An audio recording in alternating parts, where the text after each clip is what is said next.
अब रुख करते हैं बिहार का, जहां कई दिनों से सियासी घमासान के बाद कांग्रेस और आरजेडी में सीटों पर सहमति बनी। दिल्ली में तेजस्वी यादव की कांग्रेस नेताओं से मुलाकात के बाद सीट शेयरिंग पर बात बन गई है। आरजेडी बिहार में कांग्रेस को 8 सीटें देने को तैयार हुई है। इनमें कटिहार, किशनगंज, भागलपुर सीट शामिल है। बताया जा रहा है कि अभी कांग्रेस एक और सीट की मांग कर रही है, जिस पर दोनों पार्टियों में चर्चा जारी है। दावा है कि शिवहर या फिर महाराजगंज में से कोई एक और सीट कांग्रेस को मिल सकती है। तो लगभग अब यहां बात बनती हुई नजर आ रही है कांग्रेस और आरजेडी के बीच में। जैसे कि आपको मालूम है, लालू प्रसाद यादव अपने परिवार के साथ दिल्ली आए थे और दिग्गज जो कांग्रेस के नेता हैं उनसे उनकी बाकायदा भेंट भी हुई। और इस बीच खबर यह भी थी कि प्रेस कॉन्फ्रेंस करके बाकायदा जो सीट शेयरिंग का फॉर्मूला तय हुआ है उस पर बात होगी। अब कहीं ना कहीं बात बनती हुई नजर आ रही है। हालांकि अभी भी एक सीट है वो और डिमांड हो रही है कांग्रेस की तरफ से। तो ऐसे में दावा यह है कि शिवहर या फिर महाराजगंज में से कोई एक और सीट कांग्रेस को मिल सकती है। फिलहाल 8 सीटें देने को राजी हो गई है आरजेडी। तो यहां कम से कम बिहार की अगर हम बात करें तो बात बनती हुई नजर आ रही है महागठबंधन के बीच। ठीक है, सब कुछ ऑल इज वेल। कोई बैठक या कोई अनाउंसमेंट की उम्मीद हो सकता है, बैठक हो सकती है सर खड़गे जी के यहाँ। अब ये अभी कहाँ मालूम है हमको खुद ही कि हम कहाँ बोलें कि कहाँ हो सकती है, बट हो सकती है। 10 मिनट जो ये रहता है वो कोई पूर्णिया और कहीं का ये नहीं है, हो जाएगा। मतलब कोई ऐसा थोड़ी, कल ही आपको पता तेजस्वी जी ने खुद ही बोल दिया है, हो जाएगा। तो लंबे समय से जो खींचतान चल रही थी उसके बाद कांग्रेस को आरजेडी ने 8 सीटें दे दी है। हालांकि इसके बाद भी कई कांग्रेसी नेता इस सीट शेयरिंग से नाराज बताए जा रहे हैं। आइए आपको बताते हैं कि कांग्रेस के खाते में कौन सी 8 सीटें आई हैं। तो ये 8 सीटें जो हैं उनमें कटिहार है, कटिहार के अलावा किशनगंज है जो नेपाल बॉर्डर से सटा हुआ इलाका है, भागलपुर, समस्तीपुर, मुजफ्फरपुर, बेतिया, पटना साहिब और सासाराम। ये 8 सीटें जो हैं वो अब कांग्रेस को देने के लिए तैयार है आरजेडी। तो महागठबंधन की अगर हम बात करें तो लंबे समय से खींचतान चल रही थी। लालू प्रसाद यादव, तेजस्वी यादव दिल्ली पहुंच गए थे, कांग्रेस नेताओं से उन्होंने मुलाकात की है, लेकिन अब कहीं ना कहीं बात बनती नजर आ रही है। भले ही वैसे आरजेडी और कांग्रेस में सीटों पर सहमति बन गई हो, लेकिन पूर्णिया सीट पर दोनों पार्टियों में विवाद खत्म होने का नाम ही नहीं ले रहा। एक और आरजेडी ने हाल ही में पार्टी में शामिल हुई बीमा भारती को पूर्णिया से सिंबल दे दिया है, तो वहीं दूसरी ओर कांग्रेस के कुछ नेता इस बात से नाराज हो गए। प्रदेश स्तर के कई नेताओं ने आला कमान से बाकायदा निवेदन किया, आग्रह किया है कि फ्रेंडली फाइट के तहत ही सही पप्पू यादव को कांग्रेस के सिंबल पर पूर्णिया से चुनाव लड़वाया जाए। जहां बीमा भारती 3 अप्रैल को नामांकन करेगी, वहीं दावा है कि पप्पू यादव उनसे एक दिन पहले ही 2 मार्च को नॉमिनेशन करवा लेंगे। लगातार पप्पू यादव को हमने सुना, उन्होंने कहा कि वो पूर्णिया नहीं छोड़ेंगे किसी भी कीमत पर। हालांकि बीमा भारती को वहां से कैंडिडेट अनाउंस हो गया, उनका नामांकन हो गया, लेकिन पप्पू यादव अभी अड़े हुए हैं।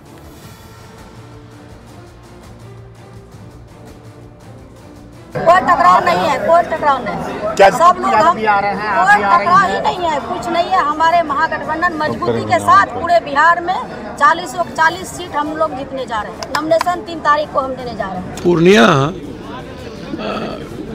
की जनता जो मेरी जिंदगी का, मैं आपको क्या बोलूं कि मतलब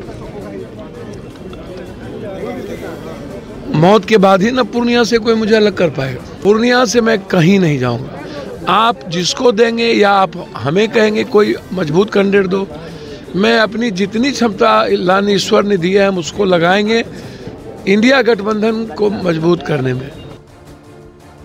चंद्रमोहन कुमार मेरे सहयोगी इस वक्त पटना से हमारे साथ है। चंद्रमोहन, इंतजार इस बात का है कि कब वो प्रेस कॉन्फ्रेंस होगी जब बताया जाएगा कि बिहार में महागठबंधन में सब कुछ ठीक है। हालांकि 8 सीटों के लिए राजी हो गई है आरजेडी कांग्रेस को देने के लिए, 1 सीट और मिल सकती है, इस तरह की भी खबरें। लेकिन पप्पू यादव बेहद भावुक नजर आ रहे हैं। वो कह रहे हैं कि मेरे मरने के बाद ही मैं पूर्णिया छूटेगा ना मुझसे। तो क्या होगा? बीमा भारती का नामांकन हो गया है, एक दिन पहले जो है पप्पू यादव की तरफ से भी कहा जा रहा है कि वो नहीं छोड़ेंगे। तो क्या निकल कर आ रहा है सामने? बिल्कुल, देखिए, महागठबंधन की तरफ से यह कहा जा रहा है कि जल्दी प्रेस कॉन्फ्रेंस कर ऐलान कर दिया जाएगा कि कौन कितने सीटों पर और कहां से चुनाव लड़ रहा है। लेकिन सबसे दिलचस्प लड़ाई पूर्णिया की है और साथ ही औरंगाबाद और बेगूसराय की है। पूर्णिया में पप्पू यादव पीछे हटने का नाम नहीं ले रहे हैं, मतलब कांग्रेस फ्रेंडली फाइट के लिए तैयार है। तो क्या औरंगाबाद में निखिल कुमार अब चुनाव नहीं लड़ेंगे, ये तय कर लिया है कांग्रेस ने? क्या कन्हैया कुमार बेगूसराय से चुनाव नहीं लड़ेंगे, ये कांग्रेस ने तय कर लिया है? इन सभी सवालों का जवाब जिस दिन प्रेस कॉन्फ्रेंस होगा उस दिन मिलेगा। लेकिन कहीं ना कहीं अभी भी पेच फंसा हुआ है। 8 सीटों पर बात तो बन गई है, लेकिन क्या जिन सीटों का डिमांड कांग्रेस कर रही है वो सीटें उनको मिल पा रही है, ये सबसे बड़ा सवाल है। अखिलेश सिंह ने यह कहा था, जो कांग्रेस के अध्यक्ष हैं, कि कई ऐसी सीटें हैं जहां से भले ही उम्मीदवार का ऐलान कर दिया जाता है, लेकिन कई परिस्थितियों में उनको वापस भी लेना पड़ता है अपना उम्मीदवारी। तो क्या कांग्रेस इसके लिए तैयार कर लिया है लालू यादव को? इन सभी का जवाब तो जरूर टटोलना होगा, लेकिन पूर्णिया का जो है वो लड़ाई काफी दिलचस्प है कि अगर कांग्रेस पप्पू यादव को टिकट देती है और बीमा भारती वहां से आरजेडी से चुनाव लड़ती हैं, तो आखिर किस तरह की तस्वीर सामने आएगी, क्योंकि बिहार में महागठबंधन की बात की जा रही है और एक दूसरे के खिलाफ चुनाव मैदान में होंगे। बिल्कुल, मैं लौटूंगा आपके पास, बने रहे आप हमारे साथ चंद्रमोहन। इस बीच आपको बता दें, बिहार में इंडिया गठबंधन में सीटों के विवाद को लेकर बड़ी खबर यह है कि हाल ही में कांग्रेस में शामिल हुए पप्पू यादव ने लालू यादव पर बड़ा हमला बोल दिया।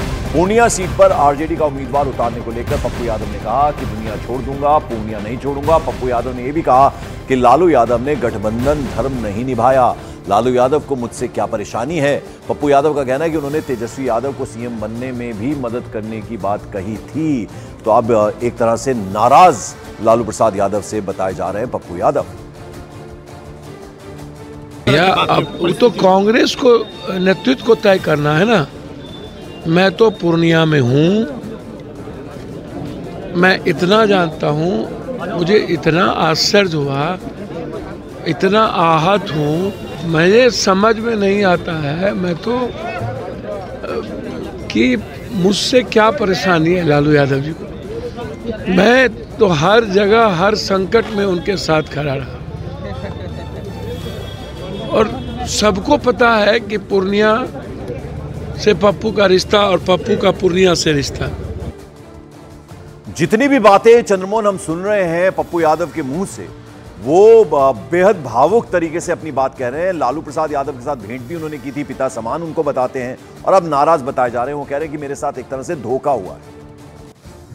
बिल्कुल, और पप्पू यादव धोखे की बात इसलिए कर रहे हैं कि कांग्रेस में जिस दिन वो अपनी पार्टी का विलय करने जा रहे थे, ठीक उससे एक दिन पहले लालू यादव के आवास में जाकर तेजस्वी यादव, लालू यादव और राबड़ी देवी से उन्होंने मुलाकात की थी और कहीं ना कहीं यह बात भी उनको बताने की कोशिश की थी कि वो कांग्रेस की ओर अपनी पार्टी का विलय करने जा रहे हैं और वो पूर्णिया से चुनाव लड़ेंगे। तो आखिर क्या ऐसी बात हो गई जब तेजस्वी यादव और पप्पू यादव रात में 11 बजे उन्हीं के आवास में टहलते हुए नजर आ रहे थे, बात करते हुए नजर आ रहे थे, और दूसरे दिन जब पप्पू यादव अपनी पार्टी का विलय कांग्रेस में कर लिया और यह भी सामने बात आ गई कि पप्पू यादव पूर्णिया से चुनाव लड़ेंगे, बावजूद इसके आरजेडी ने अपना उम्मीदवार उतार दिया, तो कहीं ना कहीं महागठबंधन में परेशानी जरूर है, भले ही वो सामने नहीं आ पा रही है। और जिस तरह से पप्पू यादव ने सीधे तौर पर लालू यादव पर हमला बोला है, यह हमला न सिर्फ पप्पू यादव बोले हैं, बल्कि इनके अलावा कांग्रेस के कई नेताओं ने यह सीधे तौर पर ऐलान कर दिया है कि लालू यादव ने बिना महागठबंधन में सीटों के बंटवारे का